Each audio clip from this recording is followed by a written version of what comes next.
ನಿನ್ನೆ ಕಾರ್ಕಳದಲ್ಲಿ ಒಂದು ತ್ಯಾಜ್ಯ ಘಟಕಕ್ಕೆ ಬೆಂಕಿ ಬಿದ್ದು ಅಪಾರ ಪ್ರಮಾಣದ ಯಂತ್ರೋಪಕರಣಗಳು ಹಾಗೂ ಕಟ್ಟಡಕ್ಕೆ ಹಾನಿಯಾಗಿರುತ್ತದೆ.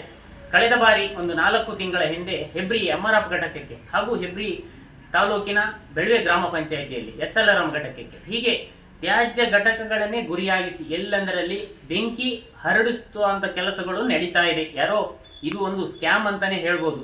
ನೋಡಿ, ನಿನ್ನೆ ಕಾರ್ಕಳದಲ್ಲಿ ಈ ಒಂದು ಡಬ್ಬಿಂಗ್ ಅಂದ್ರೆ ಯಂತ್ರೋಪಕರಣ ಅಲ್ಲಿ ತ್ಯಾಜ್ಯ ಘಟಕ ಒಂದು ವಿಲೇರಿ ಘಟಕದಲ್ಲಿ ಬೆಂಕಿ ಬಿತ್ತು.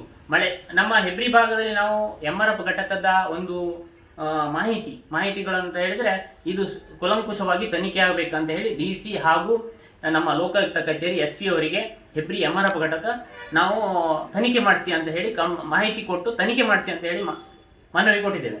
ಆದರೆ ಅದನ್ನು ತನಿಖೆ ಮಾಡಿದಂಥ ಪೊಲೀಸರು ಹಿಂಬರವನ್ನು ನೀಡಿರುತ್ತಾರೆ. ಯಾವ ರೀತಿ ಅಂತ ಹೇಳಿದ್ರೆ, ಅದು ಫೆಬ್ರವರಿ ತಿಂಗಳಾಗಿರುವುದರಿಂದ ಬಿಸಿಲಿನ ದಾಗಕ್ಕೆ 3-4 ತಿಂಗಳ ಕಸ ವಿಲೇವಾರಿ ಆಗದೇ ಇರುವ ಕಾರಣ ಅದು ಅದರಲ್ಲಿ ಒಂದು ಬಯೋಗ್ಯಾಸ್ ಉದ್ಭವ ಆಗಿ ಬೆಂಕಿ ಹತ್ತುಕೊಂಡಿದೆ ಅಂತ ಹೇಳಿ ನಮಗೆ ಹಿಂಬರ ಪೊಲೀಸ್ ತನಿಖೆಯಲ್ಲಿ ನೀಡುತ್ತೆ. ಹಾಗಾದರೆ ಕಾರ್ಕಳದಲ್ಲಿ ನಡೆದ ಈ ತ್ಯಾಜ್ಯ ಘಟಕ ಅದು ನಿನ್ನೆ ಮಳೆಗಾಲದ ಆಗಿರುವುದರಿಂದ ಇದೆಲ್ಲ ನೋಡಿದ್ರೆ ದೊಡ್ಡ ರೀತಿಯ ಸ್ಕ್ಯಾಮ್ ಅಂತಾನೆ ಹೇಳ್ಬೋದು.